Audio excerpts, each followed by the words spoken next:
السلام علیکم ویورز، میں امید کرتا ہوں سب خیریت سے ہوں گے اور آپ کو ویلکم کرتا ہوں اپنے چینل عاشق میڈیسن انفو میں۔ ویورز، آج ہم ایبوکرین ساشے کے بارے میں بات کریں گے کہ ایبوکرین ساشے کیا ہیں، اس کے استعمال کرنے کے فائدے کیا ہیں اور اس کو استعمال کرنے کا صحیح طریقہ کیا ہے۔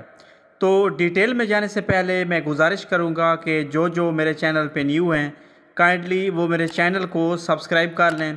اور بیل آئیکن کو ضرور پریس کریں تاکہ میری نئی آنے والی ویڈیوز کا نوٹیفیکیشن سب سے پہلے آپ تک پہنچ سکے۔ ایبوکرین ساشے کی اگر بیسک انفارمیشن کی بات کریں تو یہ یو ٹی آئی کی ہیلتھ کو مینٹین رکھنے والی ایک ہربل میڈیکیشن ہے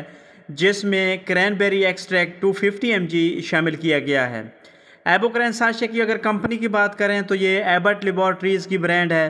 جو کہ ایک ملٹی نیشنل فارما ہے، اور اگر اس کی پرائز اور پیکنگ کی بات کی جائے تو یہ 496 روپیز میں 10 ساشے کی پیکنگ میں مارکیٹ میں دستیاب ہے۔ ایبوکرین ساشے کی اگر یوزز یا اس کے بینیفٹس کی بات کی جائے تو اس کا استعمال درج ذیل مسائل میں کروایا جاتا ہے۔ میل اور فیمیل میں پیشاب کی نالی میں انفیکشن، سوزش اور درد کا ہونا، پیشاب میں رکاوٹ، پیشاب میں جلن یا پیشاب کا مکمل طور پر اخراج نہ ہونا، گردے میں پتھری کی وجہ سے درد، مثانے میں درد کا ہونا، پیشاب کرتے وقت تکلیف محسوس ہونا،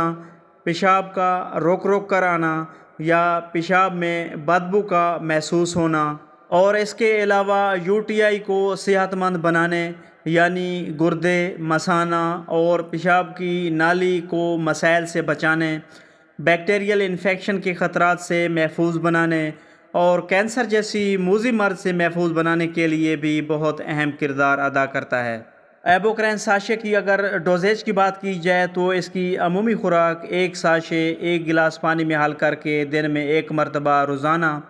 یا اپنے ڈاکٹر کی ہدایت کے مطابق استعمال کریں۔ ایبوکرین ساشے کی اگر سائیڈ ایفیکٹس کی بات کی جائے تو اس کو اگر ریکمینڈڈ ڈوزیج کے مطابق استعمال کیا جائے تو اس کے کوئی سائیڈ ایفیکٹس نہیں ہیں کیونکہ یہ ایک ہربل میڈیسن ہے۔ تو ویورز، یہ تھی ساری ڈیٹیل جو ایبوکرین ساشے کے بارے میں تھی۔ اگر میری یہ انفارمیشن آپ کو اچھی لگی تو میری ویڈیو کو لائک کیجئے گا، شیئر کیجئے گا اور میرے چینل عاشق میڈیسن انفو کو ضرور سبسکرائب کیجئے گا۔ Thanks for watching. اللہ حافظ۔